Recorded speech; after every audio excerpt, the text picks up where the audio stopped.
They've been promising the Waspi women for years that they're going to sort them out and they're going to right a perceived wrong. As soon as they get into power, surprise, surprise, they're not going to do it.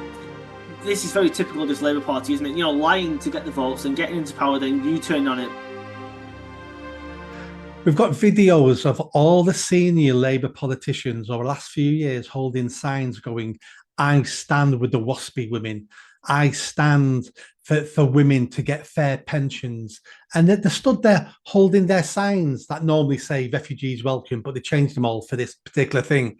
We blame the Tories for this. Tories for now they're in power. They've been promising the Waspi women for years that they're going to sort them out and they're going to right a perceived wrong. I don't think it is a wrong, by the way, but they've said it's a wrong. And now they're in a position to do it. They all came out the other day and all says, U-turn, we're now not going to compensate the Waspi women. All those things we said last couple of years are all lies again. We just keep lying to you. I was absolutely, again, shocked. Yeah, the defence they're using now is it wasn't in the manifesto, which, to be fair, Labour didn't put it in the manifesto. However, since 2019, Corbyn put it in his manifesto, fair enough, but it wasn't in Starmer's. However, they've carried on the line ever since. If you remember the 2019 general election, Corbyn was desperate because he was so far behind Boris. He went to get interviewed by Andrew Neil. And Andrew Neil absolutely skewered him on this question because Corbyn wanted to put aside 60 billion quid. And Corbyn couldn't answer where that money was going to come from. I mean, he'd lost the election anyway. It didn't really matter. But that's where it started. Starmer, since he became leader, then decided to carry it on because it sounds good. And let's get, you know, is it something like 3.8 million women it affects or something like that? That's a lot of votes. So he said, if I tell them I'm going to pay this money back to them and compensate them, then they're all going to vote for me. So he's sent every politician out he can possibly think of in the Labour Party, all the activists, you name it. They're all there, like you said correctly, holding these silly signs up saying Waspi women and all that. And as soon as they get into power, surprise, surprise, they're not going to do it. They say they can't afford it. I actually semi-agree with you. I'm not sure we should be spending £10 billion compensating these women because if you listen to people like Julia Hartley-Brewer, for example, the change to the pension age was advertised a few years before it happened, and everybody was aware it was going to take place. But I don't want to get on the ins and outs. It doesn't affect me, so I can't imagine what it's like for the women who've been affected. But don't. This is very typical of this Labour Party, isn't it? You know, lying to get the votes and getting into power, then you turn on it, but then turning around to these people and saying we can't afford to pay you, after you've just given 14 billion to the public sector for pay rises.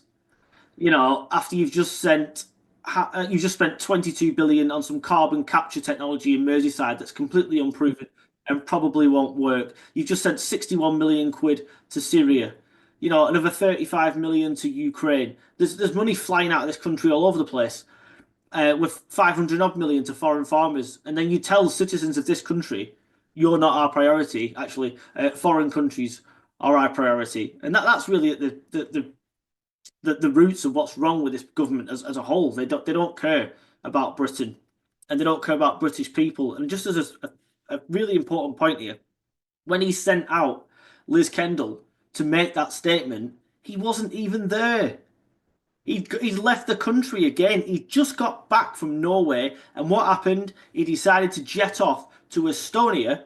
And you know, I've got no time for Liz Kendall. I think she's bloody hopeless. But she must have felt like a right dick. She stood there making this statement, betraying those 3 million women, whatever it is, and her party leader can't even be asked to sit in Parliament next to her. He got on a plane to Estonia, and when he was asked why you're there, he said, "Oh, I'm just showing solidarity in case Putin ever invades." What a flimsy excuse!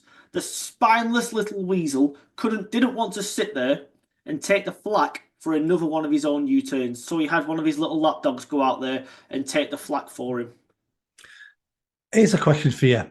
Can you think of another government over our lifetime, over the last couple of hundred years, where it seems they lied so much to get elected and it all came out within 5-6 months? I mean, we can name lie after lie after lie over. I mean, everyone over promises, but I can't even say they've overpromised. it's got to a stage where now I think they were just blatant lies. It is blatant lies. Apart from the VAT on private schools, I don't think there's a single policy in that manifesto that has actually, well, for want of a better word, manifested itself. I can't think of a single policy. And it turns out the private school thing, anyway, is actually going to cost the country money. It's not even going to make a penny anyway. I'll tell you another one, the non-doms.